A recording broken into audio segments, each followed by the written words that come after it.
comparativo de acometimento de natureza vascular que pode, em última análise, levar à amputação do pé do paciente.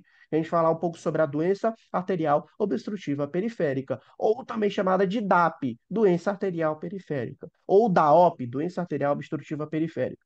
Isso são nomenclaturas que vocês podem ver em várias literaturas. Seguindo o nosso algoritmo, conceito.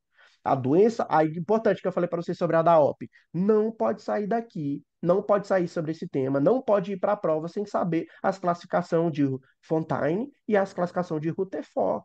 E o grau comparativo entre elas, que a gente tem, eu trouxe uma tabela comparativa entre as duas classificações, que é a classificação da claudicação. Classificação da claudicação. A doença arterial obstrutiva periférica da OP é uma condição caracterizada pela obstrução das artérias periféricas. Não são artérias centrais, são artérias periféricas, geralmente nas extremidades inferiores, resultante da aterosclerose. A aterosclerose é o principal desencadeante, a principal causa de desenvolvimento de uma DAOP. Então, paciente que tem obesidade, sedentarismo, já tem uma diabetes mellitus como fator de risco, esse paciente já tem o quê? Placas lipídicas se aglomerando no interior das suas artérias periféricas e até mesmo os mais calibrosas ou centrais, gerando placas ateroscleróticas. Placas ateroscleróticas em artérias mais distais, que são mais fininhas, quanto mais distal, mais fina. Então, essas placas em localidades mais finas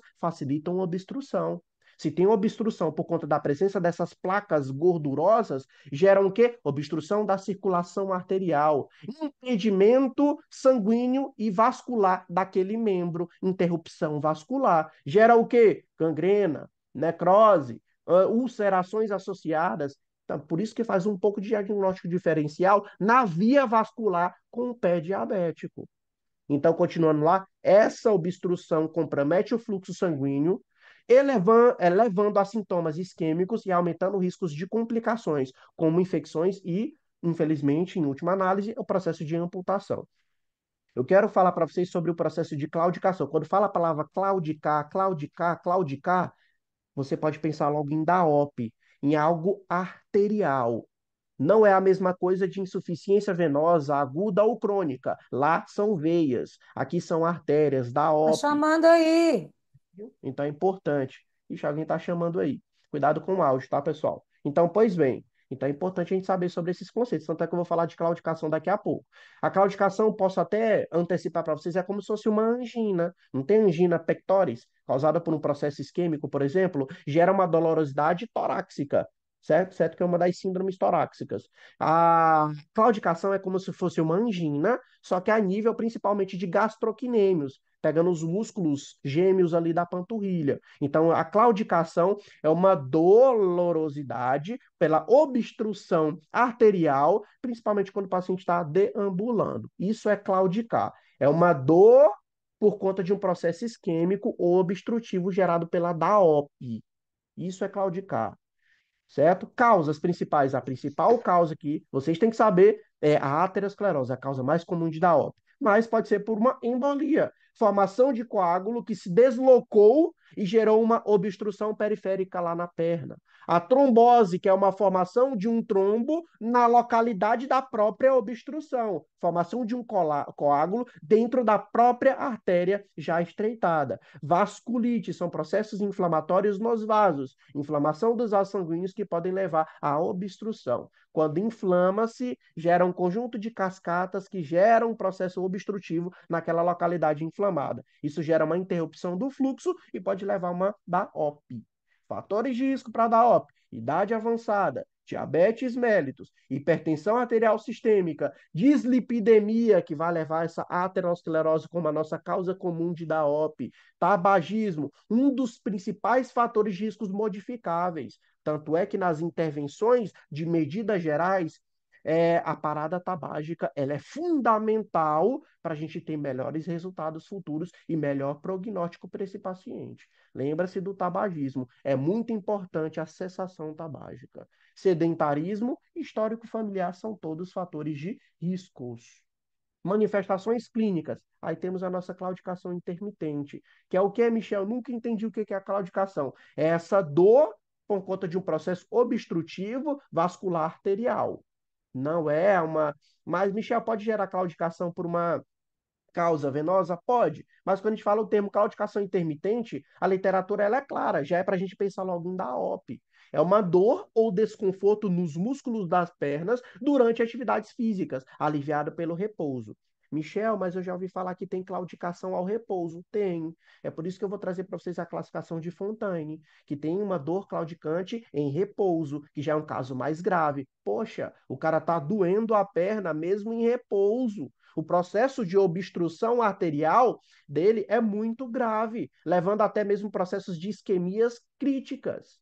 Que eu vou falar para vocês quais são os sinais de isquemia crítica, que já levam o paciente ao quê? Fazer uma avaliação de imagem o mais rápido possível para fazer uma avaliação vascular de revascularização ou colocação de stent para poder o manejo, porque senão esse paciente vai perder o membro. Então, claudicação intermitente é o quê? Basicamente, a manifestação clínica mais importante da DAOP. Uma dor em repouso pode acontecer? Pode. Uma claudicação em repouso em casos mais graves, onde a isquemia já está crítica. Indica isquemia crítica ocorrendo mesmo em repouso, especialmente à noite. Tá bom? Alterações na pele. Se o paciente está com obstrução arterial e a artéria está levando nutrientes e oxigênio para aquele membro, é óbvio que os poros de nutrição do pelo do pé vão ter um processo hipoxêmico, um processo de menor nutrição. Eles vão cair, tá bom? Então pode gerar rarefação dos pelos, quedinha dos pelos, que o pelo ele precisa de nutrição também, tá bom? A palidez local, cianose local. O que que é cianose? É basicamente o aumento da concentração da hipercarbia de CO2 e uma diminuição do oxigênio, gerando um processo de quê? De baixa oferta oxigenativa para aquele membro. A atrofia cutânea. Por que que é aquela atrofia do membro? Falta de vascularização local. Úlceras ou feridas podem se formar? Podem. Por isso que faz diagnóstico diferencial com o pé diabético. Tem dificuldade de cicatrização porque é um problema vascular. E para cicatrizar precisa de circulação abundante, especialmente em áreas mais distais, onde os vasos são mais finos, as obstruções são mais críticas e pioram ainda mais a vascularização daquela localidade. E a rarefação dos pelos, ou seja, a ausência dos pelos naquela localidade, como a gente acabou de falar. Quando suspeitar de isquemia crítica, Michel, a suspeita de isquemia crítica deve ser levantada quando o paciente apresenta dor em repouso persistente, úlceras ou gangrena nos pés ou dedos, alteração significativa na coloração da pele com palidez ou cianose, um pé mais azulado, arroxeado, pulsos diminuídos ou ausentes nas extremidades. Michel, quais pulsos eu posso verificar? Quando em termos de pé diabético, a gente vê os mais distais possíveis, que é o pedioso e o tibial posterior. Quando a gente está falando de uma doença arterial obstrutiva periférica, a gente pode pegar até o tronco aortoilíaco e as ilíacas comuns. Então você pode ver o quê? O femoral, o poplíteo, o tibial posterior e o podálico, tá bom? Então vocês vão ver os quatro principais periféricos ali do membro inferior. Quando a gente fala de pé diabético, tem uma restrição mais distal, a gente vê os mais distais, tá bom? Que é o tibial posterior e o pedioso. Na DAOP a gente vê os quatro principais: femoral, poplíteo, que é na fossa poplítea ali, ou no sovaco da perna, tá bom? Para não esquecer, a parte do tibial posterior e o pedioso, tá bom? Galerinha, não sei se vocês já ouviram falar, mas vão ouvir falar agora que gosta de cair na prova e eu coloquei um pulo do gato para vocês, que é a síndrome de Lerich. O que que é assim, a síndrome de Lerich? A síndrome de Lerich, ela leva a DAOP, mas ela tem manifestações clínicas mais peculiares que me levam à o seu diagnóstico. Então, Lerich é uma síndrome vascular arterial que pode levar a DAOP. Mas como é que eu diagnostico a síndrome de Lerich para poder marcar lá a letra C na prova? A síndrome de Lerich refere-se à oclusão bilateral a nível aortoilíaco, ou a nível das ilíacas comuns, resultando em isquemia dos membros inferiores. É uma forma grave, ela é grave, de DAOP, que pode levar à amputação dos membros. Gera a claudicação intermitente clássica da DAOP, mas é uma dor que pode pegar na nádega, nas coxas, na panturrilha e uma dor até mesmo em repouso por conta da isquemia crítica. Isquemia crítica porque tu tá tamponando vasos mais calibrosos. E tenta imaginar como é que tá os vasos mais finos aqui embaixo, estão em extremo sofrimento isquêmico. Aí o que que eu mostro para vocês? Qual é o pulo do gato para poder marcar a síndrome de Lerich na prova? Se o paciente, geralmente, quando fala de Lerich, eles vão trazer isso para saber se o aluno sabe. Então vai vir, geralmente, paciente masculino, 55 anos.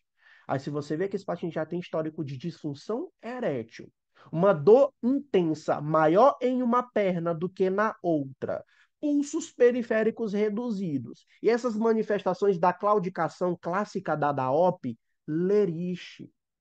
Pode marcar Lerich tranquilamente. Aí, de 10 pessoas, se der sorte, uma sabe. Mas agora todos que estão fazendo parte da revisão estão sabendo e vão marcar na hora da prova.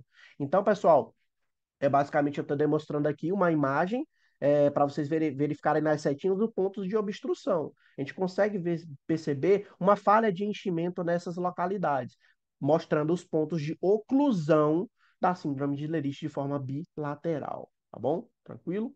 Classificação de Fontane, importantíssimo? Sim, não pode ir para a prova sem saber Fontane. O que que diz a classificação de Fontane, pessoal? Que a gente não pode deixar de saber. Estágios. Estágio 1, estágio 2, estágio 3 e estágio 4. Bem tranquilo. Se vocês ficarem vendo isso aqui todos os dias, uma vez por dia até o dia da prova, tranquilo, vocês não vão errar.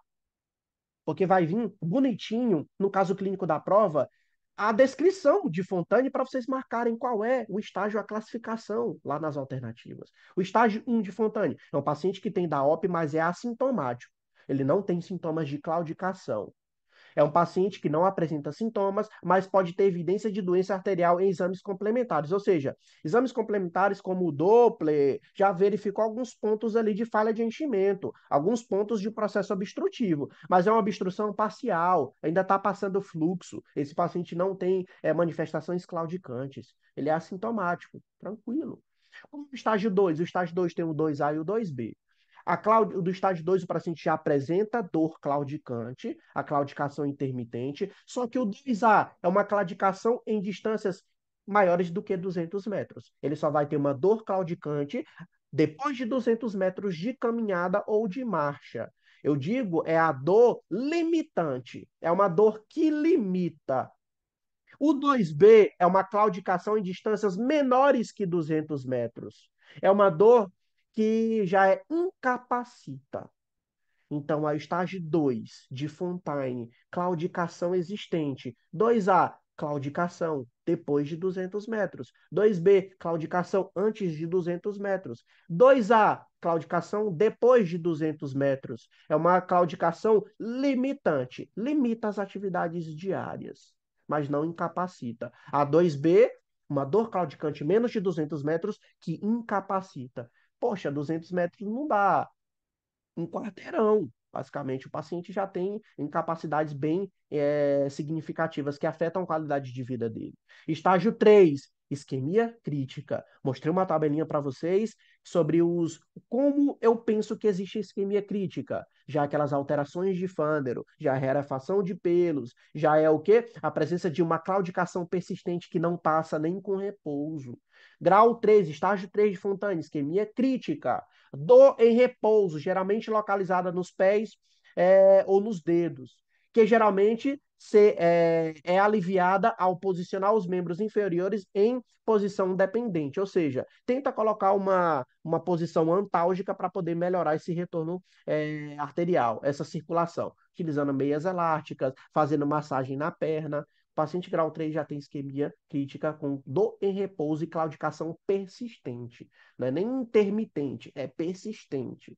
E o grau 4, úlceras ou gangrena. Presença de úlceras isquêmicas ou gangrena nos membros afetados. Fontaine é isso, não tem segredo. É isso que cai em prova. O que de forma menos comum gosta de cair também? Rutherford. Mas se eu for escolher Rutherford ou Fontaine para a prova, eu arrisco que 70% de chances de cair Fontaine. Agora, o que é a classificação de Rutherford? Eu já trouxe até um quadro comparativo entre Rutherford e Fontaine para vocês. Classificação de Fontaine e classificação de Rutherford. Temos o estágio 1 assintomático, que a gente já viu. O estágio 2 já tem claudicação. É uma claudicação intermitente a mais de 200 metros. Aqui já é uma claudicação que é limitante, como eu falei para vocês. O estágio 2B, claudicação é intermitente, mas é incapacitante, 2B.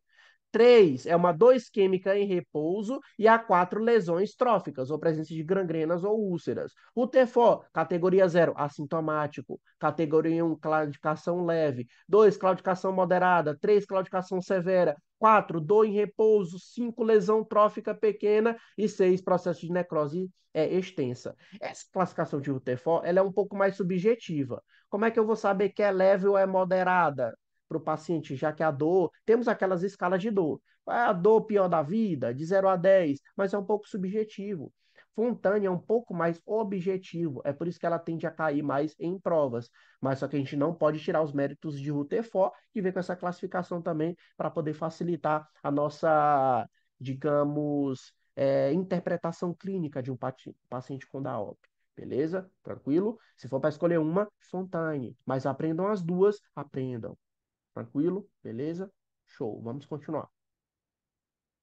Índice tornozelo-braço, né? Acho que todo mundo já deve ter. Meu Deus, eu já vi isso, mas eu esqueci. Meu Deus, eu já vi, mas eu nunca entendi. Meu Deus, eu nunca nem vi. Vocês vão ver, eu vou explicar para vocês. Índice tornozelo-braço. Para que ele serve? É um dos indicadores, dos métodos diagnósticos mais importantes que a gente utiliza para poder ver se o paciente tem uma doença obstrutiva periférica. O índice tornozelo-braço é um exame não invasivo utilizado para avaliar a presença de doença arterial periférica, a DAP ou DAOP. Como é que ele é calculado?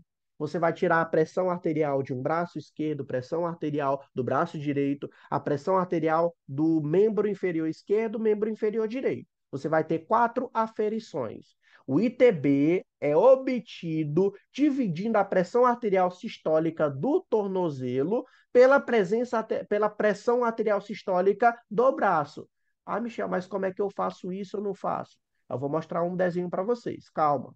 Qual é a nossa formulazinha? Pressão sistólica do tornozelo, esquerdo e direito, e a pressão sistólica do braço. Michel, o meu professor falou que usa um dos braços. Qual é um dos braços que eu mais uso? Eu vou utilizar o quê? Aquele que tem a pressão arterial sistólica maior. Por isso que eu trouxe a imagenzinha para poder facilitar essa compreensão. Olha só, foi feito a sistólica do braço direito, a sistólica do braço esquerdo. Aí você viu as pressões dos membros inferiores, direito e esquerdo. Qual dessas duas eu vou utilizar na minha fórmula? A maior. A maior, então, ela vai vir para onde? Para cá, ó. Vai ser o nosso denominador da fração. Sempre esse número maior vai ficar aqui. Então, o primeiro cálculo do ITB pega o 132 e divide por 114. Eu vou ter o ITB direito. Pega o que mais? O 127 dividido pelo 114, que é o maior. Eu vou ter o ITB esquerdo. Aí você vai ter o quê? Uma fração numerária para te dar um indicativo do nível de obstrução ou normalidade desse paciente. O nosso ponto de corte é 0,9. 0,9. Beleza? Então, repetindo, pressão sistólica do tornozelo direito e esquerdo e a pressão sistólica do braço maior. Então, isso aqui é fixo. Esses dois variam porque um é da esquerda, outro é da direita. Então, 132 por 114, 127 por 114. Nunca utilizem o menor, utilizem sempre o maior. Olha aqui, o da direita, nesse caso da figura, deu 1,16 e 1,11. Excelente, dentro das margens de normalidade. Michel, me ensina as margens de normalidade. Me ensina o que, que eu tenho que fazer dependendo dos lapsos numerários para a interpretação do ITB. Coloquei para vocês, inclusive, uma tabelinha numerária para poder saber qual é a intervenção e o significado. Olha só, o ITB e as suas margens de valores, a interpretação e a conduta recomendada. Fiz com bastante carinho essa tabela para vocês. Então, olha só, ITB deu maior do que 1,4, tá muito alto. Se está dando muito alto, é porque esse aqui de cima está muito alto.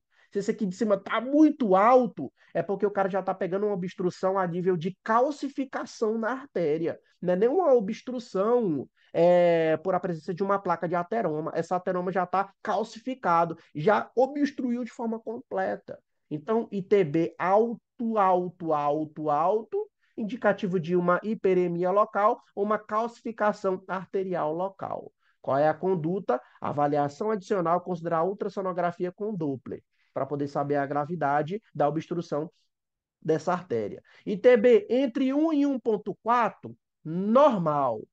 Entre 0,9 e 1, no caso aqui, ó, maior do que 0,9, limite inferior normal. Considerar tratamento conservador e educação sobre exercícios. Eu vou explicar para vocês o que são os exercícios supervisionados, no mínimo 3 vezes por semana, por 12 semanas, que fazem parte das medidas gerais e gostam de cair em prova também. Não é só farmacoterapia, não é só saber isso para dar OP. Tem que saber as medidas gerais, sensação tabágica. Agora, Michel, quando dá entre 0,5 e 9, eu tenho uma DAOP de leve a moderada. Iniciar tratamento clínico, tratamento conservador geral e considerar a reabilitação vascular. Porque se o grau de obstrução for muito alto, tem que fazer uma recanalização, uma revascularização, a colocação de um stent, tá bom? Fazer uma cirurgia vascular para evitar com que esse paciente perca o membro.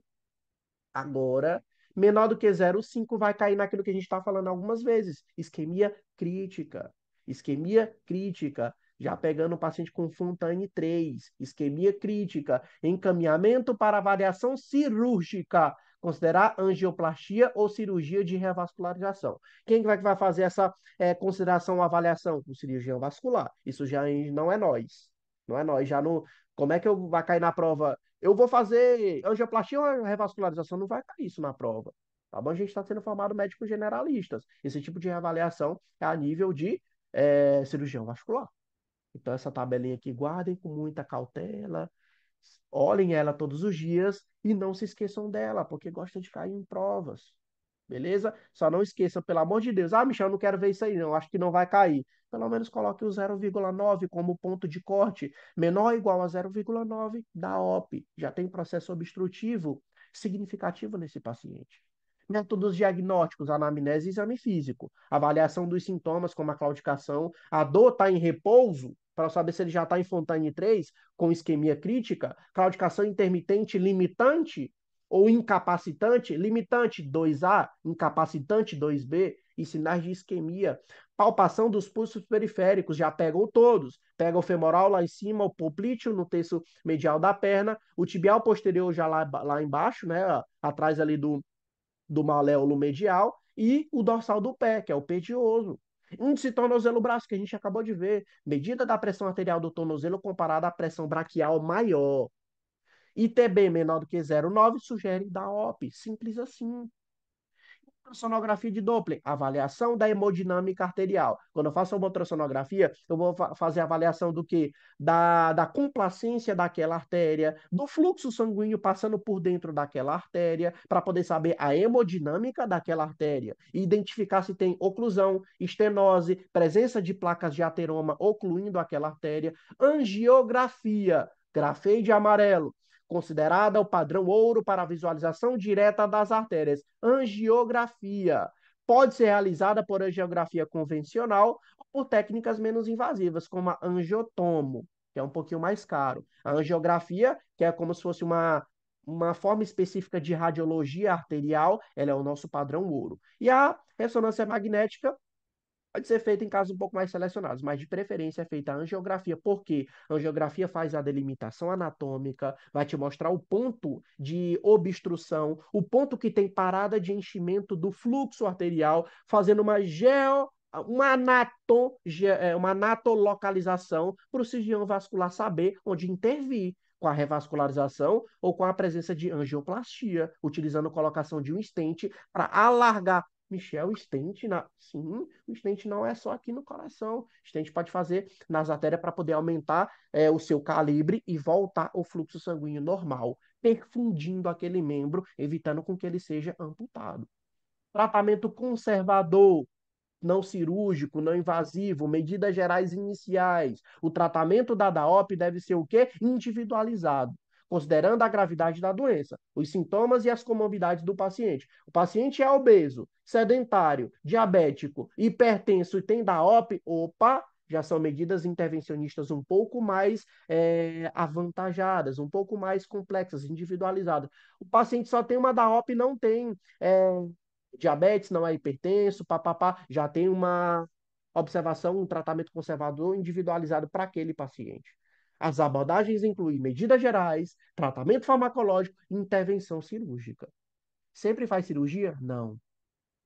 Isso vai depender da gravidade. Pacientes que já estão ali o 08, 07, 06, dependendo da angiografia e da avaliação do cirurgião vascular, ele vai fazer a melhor escolha. Olha, essa progressão não está interessante, a gente é melhor fazer uma intervenção cirúrgica utilizando um stent ou uma revascularização. O stent é a mesma angiografia, angioplastia. E a revascularização é tentar revascularizar aquela localidade que não tem mais jeito, tá bom? Fazendo recanalização arterial.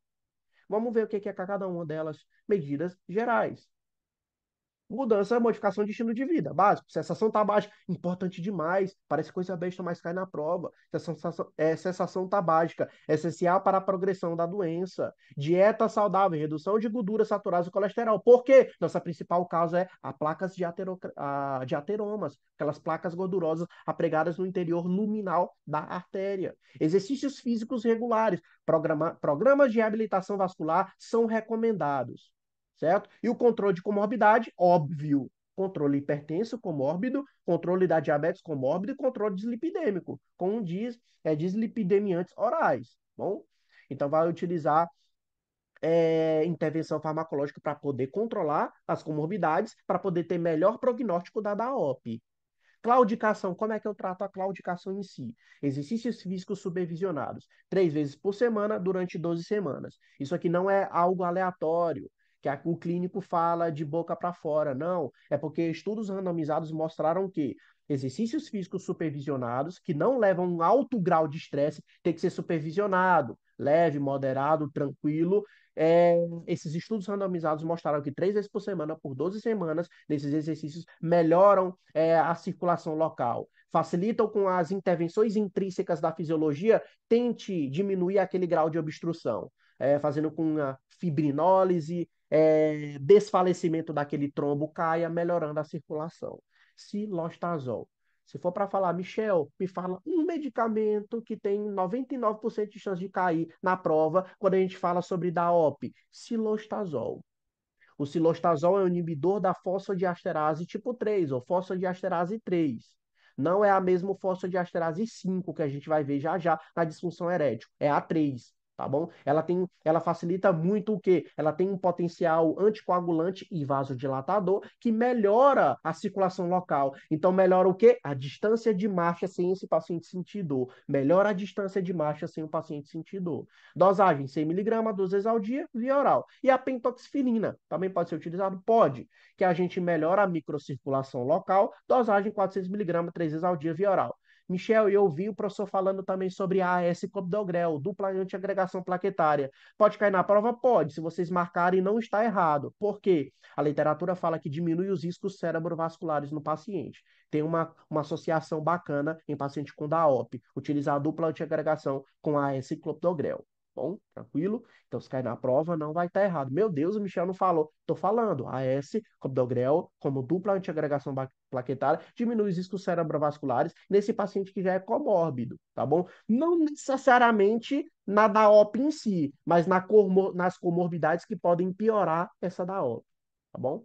Tratamento cirúrgico, endovascular indicado para pacientes com lesões arteriais, que causam sintomas significativos ou persistentes e que não respondam ao tratamento conservador que a gente viu agora. O procedimento como a angioplastia com balão para poder colocar o stent e ele abrir a artéria e melhorar o fluxo são realizados para restaurar esse fluxo sanguíneo. A revascularização cirúrgica também pode ser outra. É... Deixa eu ver. O slide está cortando na parte inferior. Tá cortado, pessoal, a parte de baixo do slide? Alguém poderia me falar se é para todos? A parte do slide de baixo tá cortando? Ou não? Tá tranquilo? Não, ah, não. Ah, Mal. não, beleza, beleza, tá bom, show. Só mesmo que falaram no chat ali que tava cortando, mas qualquer tipo de probleminha técnico vocês vão me falando, tá? Por gentileza. Ótimo, vamos continuar. Intervenção da revascularização cirúrgica. Indicada para casos de isquemia crítica, onde basicamente aquele vaso está tão obstruído, esclerosado, que ele não tem como passar um balão para estentizar ele, tem que recanalizar, revascularizar. O paciente já está com isquemia crítica, uma dor em repouso persistente, úlceras isquêmicas já estão aparecendo. Faz uma revascularização, pode ser feita através do bypass arterial. Bypass é como se fosse pontos de ligação entre artérias, fazendo recanalizações, tá? Utilizando veias autólogas ou enxertos sintéticos. No caso ali é artérias, tá bom? Autólogas, tá bom? Amputação, infelizmente isso acontece, infelizmente eu já tive não sei se foi sorte ou azar em participar, mas eu já participei no processo de amputação de um paciente, tá? E não é nada interessante. É todo um processo de intervenção bem complexo com cirurgião vascular para poder fazer o controle hemorrágico local, não é nada interessante. Fora as repercussões psicológicas ao paciente, né? Com a limitação da sua qualidade de vida. Reservada para casos extremos, onde há necrose tecidual irreversível ou infecção grave que não responde à antibiótica terapia ou outras intervenções. A decisão deve ser multidisciplinar, considerando a qualidade de vida do paciente e a extensão da isquemia. Se o paciente falar não, não, não, não, não, mesmo o pé apodrecendo, é não. Você não vai obrigar o paciente a fazer isso. Nosso papel como médico é convencer que aquilo é mais benéfico do que